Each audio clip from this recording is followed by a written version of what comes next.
Dear friends, welcome to AS American English. Take your level 5 grammar book. The topic is punctuations. We have come to the third video of the punctuations. Total number of videos, 212th video you have come. My dear friends, what you are seeing is comma as a punctuation. How is more important? In written English, comma is very important. In spoken English, you give a pause. You give a higher pause, it means full stop. You give a greater pause, it is a question mark. Still more a greater pause, it is called exclamatory mark, right? So when in speaking English, when you just pause, then comma is used. So comma in written English is the mark. In spoken English, comma is a short pause when you are speaking a sentence. See, comma is used to separate a defining relative clause. You are telling something and defining about that, then you are using a comma. And a non-defining relative clause. Defining relative clause, non-defining relative clause, both is separated by a comma. See, my brother who works in the US is coming to India next month. Who you are describing, my brother, you are describing about whom? Who works in the US? You are describing about my brother is coming to India next month. See, my dear friends, here, my brother is coming to India next month. My brother is coming to India next month.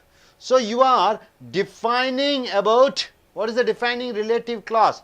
Defining relative clause is who works in the US is the defining relative clause. Non-defining relative clause, no need of defining. What are they? What is the sentence here? My brother is coming to India next month. So defining relative clause and non-defining relative clause is separated using here one comma and here one comma. My brother, you are describing who works in the US, is coming to India next month is a non-descriptive or non-defining relative clause. You got it? Where to use the comma? Next, the computer which I bought last month is not operating well. The computer which I bought last month is not operating well. So what is the non-defining and defining clause? Non-defining and defining clause. See, the computer is not operating well. The computer is not operating well is the non-defining relative clause. And which is the defining relative clause? Which I bought last month. So this which I bought last month, the defining relative clause and non-defining relative clause is separated using comma over here and comma over here. Got it, sir? Next, coming here, Chennai, where I was born, is very expensive to live. So could you tell me which is defining and non-defining relative clause? Chennai is very expensive to live. It is non-defining relative clause. Defining relative clause is where I was born. So these two, non-relative and relative, is separated by using a comma. Now seventh is this. What is the seventh subdivision says? Where to use the comma? Comma is used. We have seen already 6 places where comma is used. Now we have come here in the 212th video in punctuation third part that comma is used to separate non-relative defining clause and relative defining clause. For example, we have seen all these things, all these sentences. Now we are coming here to the 8th subdivision or 8th part in comma, where to use commas. Commas are used to separate the adverbial clauses. Commas are used to separate the adverbial clauses. Adverbial clauses. Clauses means sentences. Adverbial means related to verb. You ask a question where, when, which, why, what, so, and all those questions to the verb, and the sentence you get is called adverbial clauses. Adverbial clauses doesn't stand on its own legs. It has to depend upon the main sentence. Clause is a sentence. From the main class is the main sentence. It doesn't depend upon anybody. So in the main class, in the verb, to the verb, you are asking a question. When, where, how, and the answer you get in sentences is called adverbial clause, or sentence when the adverbial clause come at the beginning of the sentence. When the adverbial clause comes at the beginning of the sentence. For example, what? If you invite me, I will come for the marriage. So which is the main clause? I will come for the marriage is the main clause. What condition? If you invite me. So if you invite me becomes an adverbial clause. If you invite me doesn't give a full meaning. It gives a meaning, doesn't give a full meaning. If you invite me depends upon the sentence I will come for the marriage. So I will come for the marriage is the main clause, and you are asking I will come for the marriage or I will come for the marriage in what condition? If you invite me. So if you invite me becomes an adverbial clause of condition. So this is adverbial clause when it comes in the beginning of the sentence. See, the condition is given. What are the conditions are given? Yeah, when the adverbial clause comes at the beginning of the sentence. So when the adverbial clause comes at the beginning of the sentence, you are using comma. If you invite me, I will come for the marriage. So I will come for the marriage is the main clause, and if you invite me becomes an adverbial clause of condition. Hope you are able to understand, my dear friends. So this side what you have seen, you are, what is that?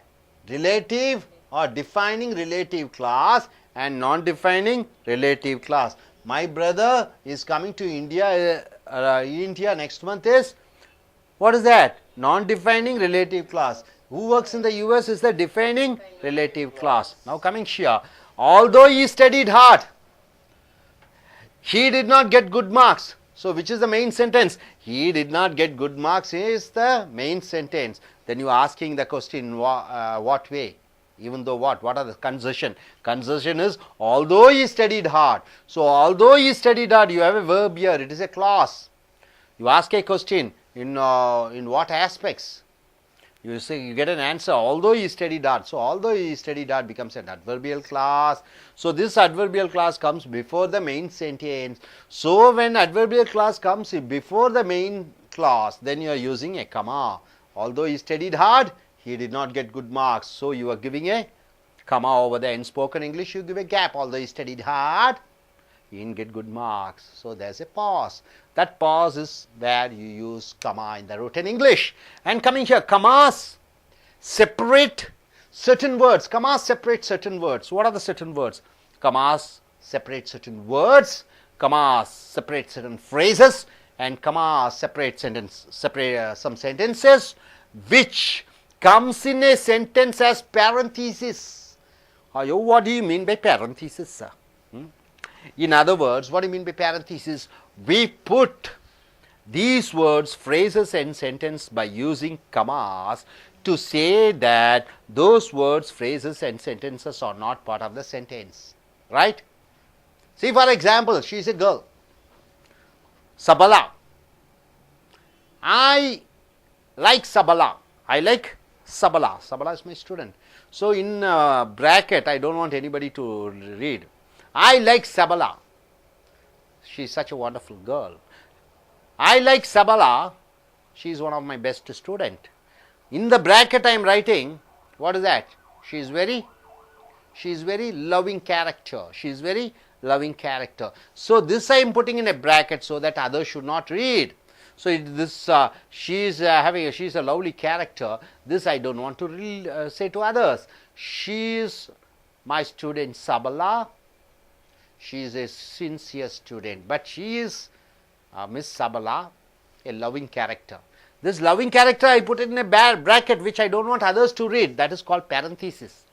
So here, see my dear friends, the conclusions we have made. The conclusions we have made should be announced. So these matter according to our decisions should not be added. This is not needed, not related to sentence. So when a part in a sentence, when it is not necessary to tell others, those sentences or those words or those phrases are put in commas. The conclusions we have made should be Announce. The conclusions we have made according to our decisions. According to our decisions means what? We family members, 5 of us sat and decided. So the conclusions we have made according to our decision should be announced. So Rajinikanth is a great actor. Rajinikanth is a great actor according to me. According to me means what? According to you, Kamal Haasan may be a great actor. According to she, Sean Connery may be a great actor. So Rajinikanth is a great actor. According to me, it is put in a parenthesis. So this is called parenthesis. Though when you don't want the sentence to be told to others, which is not related to the sentence, then you are using comma, comma. He is good. He can be our manager. He is good. He can be our manager. Sometimes he shouts like animal. I say, this boy is a good boy. Sometimes he talks idiotic things. He is my student. He is my student. Sometimes he speaks foolishly, but I like him. So sometimes he speaks foolishly. It is out of record. So that thing you don't want it to be registered, but you are writing it up. There you are using comma. He is good. Sometimes he shouts like animal. He can be our manager. So not related to a sentence. Hope you are able to get it, sir. So what you are able to understand, gentlemen? Are you able to understand? 1 minute, Mike. Gentlemen, okay. Gentlemen, 7, 8 and 9, what you are able to understand? From point 7, I came to understand that comma is used to... Come here and look at the camera. The comma is used to separate a defining relative clause and a non-defining relative clause. For example, my brother who works in US is coming to India next month. Okay, here, only one sentence is enough, each one sentence. Okay. Next, from point 8, I came to understand commas are used to separate the adverbial clause from the main clause or sentence when the adverbial clause comes at the beginning of the sentence. Example, if you invite me, I will come for the marriage. Next, look at the camera and speak. Yes. Next, from point 9, I came to understand the commas are used to separate certain words, phrase and sentence which comes in a sentence as parenthesis. In other words, we put these words, phrase and sentence using commas to say that those words, phrase and sentence are not part of this sentence. That means something that not related to that sentence. For example, parenthesis means what? Parenthesis we included it in bracket. For example, Rajinikanth is, according to me, a great actor. Here, according to me, is not related to sentence. Okay, fine.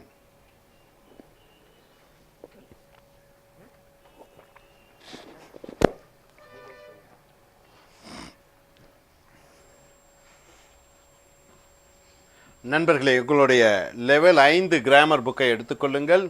Video 212 வந்திருக்கிறோம்.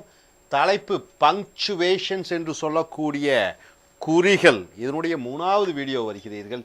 Uses of comma, காற்புள்ளியை எங்கே பயன்படுத்துகிறோம்? பொதுவாகவே பேச்சாங்கிலத்திலே நாம் பேசும் பொழுது கொஞ்சம் இடைவெளி விடுகிறோம். அந்த இடைவெளி சிறிதாக இருந்தால் கமா, காற்புள்ளி. அந்த இடைவெளி கொஞ்சம் அதிகமாக இருந்தால் முற்றுப்புள்ளி. கேள்விகள் கேட்கும் பொழுது உன்னிடம் பணம் இருக்கிறதா என்று கேட்கும் பொழுது கொஞ்சம் இடைவெளி விடுகிறீர்கள், அது கேள்விக்குறி. என்ன அருமையான ஒரு சீதோஷ்ண நிலைமை, என்ன அருமையான கிளைமேட், இது ஆச்சரியக்குறி. ஆச்சரியக்குறிக்கு அதிக அளவிலே ஒரு இடைவெளி விடுகிறீர்கள். ஸோ பேச்சாங்கிலத்திலே இந்த இடைவெளி விடுதலை, ரிட்டன் இங்கிலீஷ் எழுத்தாங்கிலத்திலே காற்புள்ளி, முழுப்புள்ளி, கேள்விக்குறி, அடைப்புக்குறி, ஆச்சரியக்குறிகள் என்று பல குறிகளை நாம் சொல்கிறோம். இப்போ ஏற்கனவே கமா காற்புள்ளியை எத்தனை இடத்திலே பயன்படுத்த வேண்டும் என்பதை 6 இடங்களிலே பார்த்து விட்டோம். இப்பொழுது 7வது இடத்திற்கு வந்திருக்கிறோம். காற்புள்ளி எங்கே இட வேண்டும்?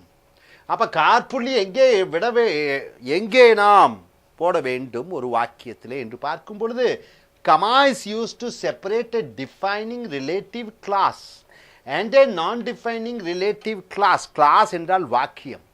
அப்போ ஒரு வாக்கியத்திலே, அதாவது 2 வாக்கியம் இருக்குதுன்னு வச்சுக்கோங்க. ஏதோ ஒன்றை எடுத்துக்கொண்டு அதை விவரிக்கிறோம். ஏதோ ஒரு வாக்கியத்தை எடுத்து அதை விவரிக்கிறோம். அப்போ ஒரு வாக்கியம் முழுமையடைந்த வாக்கியம், இன்னொரு வாக்கியம் அதை விவரிக்கக்கூடிய வாக்கியம். ஒரு வாக்கியத்திலே ஒரு பெயர்ச்சொல் இருக்கிறது, ஒரு பெயர்ச்சொல் வாக்கியமாக வருகிறது. அந்த பெயர்ச்சொல் வாக்கியத்திலிருந்து அதை பற்றி விவரிக்கக்கூடிய வாக்கியம். அப்ப விவரிக்க தேவையில்லாத வாக்கியமும் விவரிக்கப்படுகிற வாக்கியமும் ரெண்டையும் அதை தனித்தனியாக பிரிக்கும் பொழுது அந்த காற்புள்ளியை இடுகிறோம். நண்பர்களே, மை பிரதர், என்னுடைய சகோதரன், who works in the US, அந்த சகோதரன் யார்? அமெரிக்காவிலே வேலை செய்து கொண்டிருக்கக்கூடிய சகோதரன் is coming to India next month. அவர் இந்தியாவுக்கு அடுத்த மாதம் வருகிறார். ஸோ எது முழுமையடைந்த வாக்கியம்? My brother is coming to India next month. என்னுடைய சகோதரன் அடுத்த மாதம் இந்தியாவுக்கு வருகிறார். முழுமையடைந்த வாக்கியம். அது விவரிக்க தேவையில்லாத வாக்கியம்.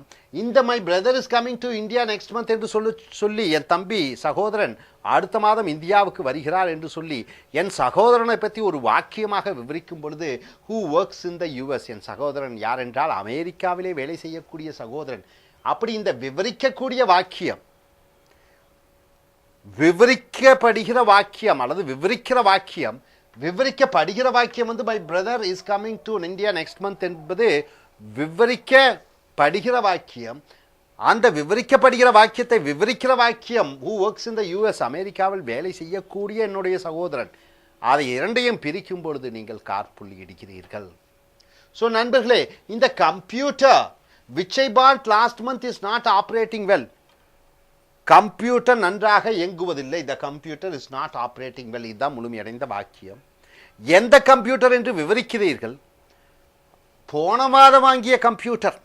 அப்ப கம்ப்யூட்டர் இயங்கிக் கொண்டிருப்பதில்லை என்பது விவரிக்கப்படுகிற வாக்கியம்.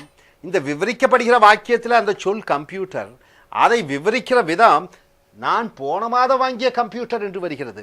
அப்படி விவரிக்கப்படுகிற வாக்கியமும் விவரிக்கிற வாக்கியமும் இரண்டையும் பிரிக்கும் பொழுது அங்கே கமாவை முன்னாடியும் பின்னாடியும் இடுகிறோம். அடுத்ததாக, Chennai where I was born is very expensive to live. Chennai is very expensive to live என்றால் என்ன? சென்னை வாழ்வதற்கு அதிக செலவினமாக இருக்கிறது என்பது இந்த விவரிக்கப்படுகிற வாக்கியம் அல்லது முழுமையடைந்த வாக்கியம். இந்த சென்னையை பற்றி விவரிக்கிறீர்கள். எப்பேற்பட்ட சென்னை? நான் பிறந்த சென்னை. எந்த சென்னை? நான் பிறந்த சென்னை. நான் எங்கு பிறந்தோனோ அது ரொம்ப விலை உயர்வாக இருக்கிறது வாழ்வதற்கு. ஸோ விவரிக்கிற வாக்கியம் வேர் ஐ வாஸ் பார்ன், விவரிக்கப்படுகிற வாக்கியம் Chennai is expensive to live. இந்த விவரிக்கப்படுகிற வாக்கியமும் விவரிக்கிற வாக்கியமும் இரண்டையும் தனித்தனியாக பிரிக்கும் பொழுது இங்கே கமா யூஸ் பண்ணுகிறோம். Commas are used to separate the adverbial clauses. Adverbial என்றால் என்ன? வினையுரிச்சொல் வாக்கியங்களை பிரிக்கும் பொழுது from the main clause. Main clause என்றால் என்ன? முக்கியமான வாக்கியம். முக்கியமான வாக்கியம் இருக்கிறது என்ன? நான் ஹோட்டலுக்கு சென்றேன். எப்போ சென்றேன்? நேற்று கிளாஸ் முடிஞ்சிட்டு போகும்போது ஹோட்டலுக்கு சென்றேன். நேற்று கிளாஸ் முடிந்த பிறகு ஹோட்டலுக்கு சென்றேன். எப்போ சென்றேன் என்று முழுமையடைந்த வாக்கியத்திடம் கேட்கும் பொழுது நேற்று கிளாஸ் முடிந்தவுடன் என்பது அட்வர்பியல் கிளாஸ் என்று சொல்லக்கூடிய வினையுரிச்சொல் துணை வாக்கியம். So commas are used.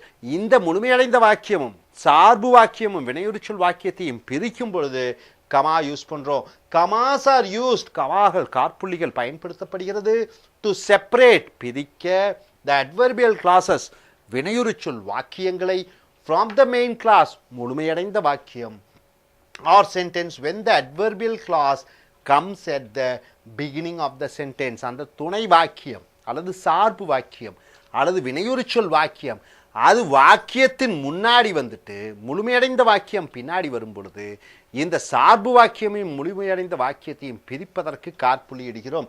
உதாரணத்துக்கு நண்பர்களே, இஃப் யூ இன்வைட் மீ, நீ என்னை அழைத்தால். இஃப் யூ இன்வைட் மீ, நீ என்னை அழைத்தால். இது ஒரு வாக்கியம், ஆனால் முழுமையடைந்த வாக்கியம் இல்லை. இஃப் யூ இன்வைட் மீனா என்ன? நீ என்னை அழைத்தால். முழுமையடையாத வாக்கியம். அதுக்கு முழுமையடைந்த வாக்கியம் ஒன்று வேணும், அப்படின்னா தான் அர்த்தம் முழுமையடையும். I will come for the marriage, நான் உன் திருமணத்துக்கு வருவேன். I will come for the marriage, இது முழுமையடைந்த வாக்கியம். எப்போ நான் திருமணத்துக்கு வருவேன் என்று கேள்வி கேட்கும் பொழுது நீ என்னை அழைத்தால், இஃப் யூ இன்வைட் மீ. அப்போ நீ என்னை அழைத்தால் வாக்கியத்துக்கு முன்னாடி வரும் பொழுது நான் உன் திருமணத்திற்கு வருவேன் என்று சொல்லும் பொழுது நீ என் திருமணத்துக்கு அழைத்தால் என்பதை அதற்கு அடுத்ததாக காற்புள்ளி இட்டு நான் உன் திருமணத்திற்கு வருவேன் என்று வாக்கியத்தை முழுமையடைய வைக்கிறாய். I will come for the marriage, நான் உன் திருமணத்துக்கு வருவேன். என்ன நிபந்தனையின் பேரில் என்று கேட்கும் பொழுது அது வினையுரிச்சொல் வாக்கியம். வாக்கியத்திற்கு முன்னாடி வருகிற பொழுது இந்த வாக்கியத்துக்கு முன்னாடி வரக்கூடிய சார்பு வினையுரிச்சொல் வாக்கியமும் முழுமையடைந்த வாக்கியமும் பிரிக்கும் பொழுது காற்புள்ளி இடுகிறாய். ஸோ நண்பர்களே, இந்த 7 8 பார்த்து விட்டீர்கள். அடுத்தது பாருங்க. ஆல்தோ he studied hard, அவன் கடுமையாக படித்தும் கூட he did not get good marks, அவனுக்கு நல்ல மார்க் கிடைக்கவில்லை. அப்ப அவனுக்கு நல்ல மார்க் கிடைக்கவில்லை என்பது முழுமையடைந்த வாக்கியம். அவனுக்கு நல்ல மார்க் கிடைக்கவில்லை, என்ன செய்தால், என்ன செய்து அவனுக்கு நல்ல மார்க் கிடைக்கவில்லை? அவன் நன்றாக படித்திருந்தும் கூட. ஸோ அவன் நன்றாக படித்திருந்தும் கூட அவனுக்கு நல்ல மார்க் கிடைக்கவில்லை என்று சொல்லும் பொழுது அவனுக்கு நல்ல மார்க் கிடைக்கவில்லை என்பது முழுமையடைந்த வாக்கியம். என்ன இருந்தும் கூட என்று கேள்வி கேட்கும் பொழுது அவன் நல்ல மார்க் பெற்றிருந்தும் கூட என்று வரும் பொழுது இது சார்பு வாக்கியம். வினையுரிச்சொல் வாக்கியம் முன்னாடி வருகிறது, மூல வாக்கியம் பின்னாடி வருகிறது. அப்ப வினையுரிச்சொல் அந்த நிபந்தனை வாக்கியம் முன்னாடி வரும்பொழுது இது ரெண்டையும் பிரிப்பதற்கு காற்புள்ளி இடுகிறாய். அடுத்தது 9வது 7வது பார்த்து விட்டீர்கள். இனி 9வது கண்டிஷன் பாருங்க. காற்புள்ளி எங்கே இட வேண்டும்? Comma separate certain words. இந்த காற்புள்ளி சில வார்த்தைகளை தனியாக பிரித்து விடுகிறது. certain phrases சில சொற்றொடர்களை பிரித்து விடுகிறது. and sentence சில வாக்கியங்களை பிரித்து விடுகிறது. which comes in a sentence as parenthesis. ஆங்கிலத்திலே parenthesis என்பது மிக மிக முக்கியம். parenthesis என்றால் என்ன? வாக்கியம் எழுதும்போது சில வார்த்தைகளை எல்லாம் ஒரு பிராக்கெட்டுக்குள்ள, ஒரு அடைப்புக்குள்ள போட்டு விடுகிறீர்கள். அந்த பிராக்கெட்டுக்குள்ள போடுவது என்ன விஷயம் என்றால், இந்த வாக்கியத்திற்கும் இதற்கும் சம்பந்தமில்லை, இதை நீங்கள் சும்மா மனதில் வைத்துக் கொண்டால் போதும், இது உங்களுக்கு மட்டும் தெரிந்திருந்தால் மட்டும் போதும் என்று சொல்லும் பொழுது எழுத்தாங்கிலத்திலே parenthesis என்று சொல்லக்கூடிய அந்த பிராக்கெட்டை போட்டு விடுகிறீர்கள். in other words, we put to the words சில வார்த்தைகள், சில phrases சொற்றொடர்கள், sentences by using commas. இந்த parenthesis இந்த bracket போறதுக்கு பதிலாக comma யூஸ் பண்ணலாம் to say that those words, phrases and sentences are not part of sentence. இது வாக்கியத்தினுடைய ஒரு பாகம் இல்லை, இது தனியாக பிரிக்கப்பட்டிருக்கிறது, இது வாக்கியத்திற்கும் இதற்கும் எந்த சம்பந்தமும் இல்லை என்று சொல்லும் பொழுது கமா யூஸ் பண்ணுகிறீர்கள். உதாரணத்திற்கு பாருங்க. the conclusions we have made. நான் குடும்ப உறுப்பினர்கள் ஒரு 5 பேர் இருக்கிறோம், எங்களுக்குள்ள ஒரு முடிவு எடுத்தோம். according to our decision, எங்க முடிவு தான், அதை வேற யாரும் ஒன்றும் செய்ய முடியாது. should be announced, அது தெரிவிக்கப்படும்.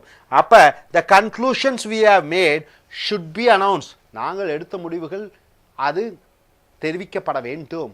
அப்ப பிராக்கெட்ல என்ன இருக்குது? according to our decision, எங்க சொந்த முடிவுகள். இந்த விஷயம் according to our own decision என்பது இந்த வாக்கியத்திற்கும் இந்த வாக்கியத்திற்கும் சம்பந்தமில்லை, இது தனிப்பட்ட முறையிலே அது மற்றவர்கள் புரிந்து கொள்வதற்காக காற்புள்ளி இட்டு நடுவிலே வைக்கிறீர்கள். அடுத்தது Rajinikanth is a great actor. Rajinikanth ஒரு பெரிய நடிகர். according to me, என்னை பொறுத்தவரை, உன்னை பொறுத்தவரை நான் சண்டைக்கு வர விரும்பவில்லை. உன்னை பொறுத்தவரை விஜய் நல்ல நடிகராக இருக்கலாம், இவங்களை பொறுத்த வரைக்கும் ஒரு ஜேம்ஸ் பாண்ட் அவர் ஒரு சிறந்த நடிகராக இருக்கலாம். ஆக Rajinikanth is a good actor according to me, என்னை பொறுத்தவரை. அப்ப என்னை பொறுத்தவரை இதை வெளியே சொல்ல வேண்டாம். இது வந்து வாக்கியத்துக்கு அதுக்கும் சம்பந்தம் இல்லை, நீங்க இந்த நான் சொல்ற விஷயத்தை நீங்க பெருசா எடுத்துக்காதீங்க என்று சொல்லும் பொழுது இதை தனியாக பிரிக்கும் பொழுது இந்த சொற்றொடரை நாம் கமா யூஸ் பண்ணுகிறோம். he is good, அவன் நல்ல பையன். sometimes shouts like animal, சில நேரங்கள் மிருகம் மாதிரி கத்துறான்.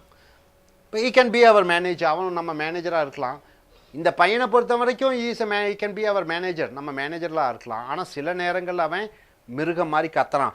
சில நேரங்கள் அவன் மிருகம் மாதிரி கத்துறான் என்பது பிராக்கெட் போட்டு அல்லது கமா போட்டு நீங்க அந்த வாக்கியத்துக்கு அதுக்கு சம்பந்தம் இல்லை, அதை தனிப்பட்ட ஒரு விஷயமாக எடுத்துக்கொள்ள வேண்டும் என்று சொல்லும் பொழுது இந்த கமா போடுறீங்க.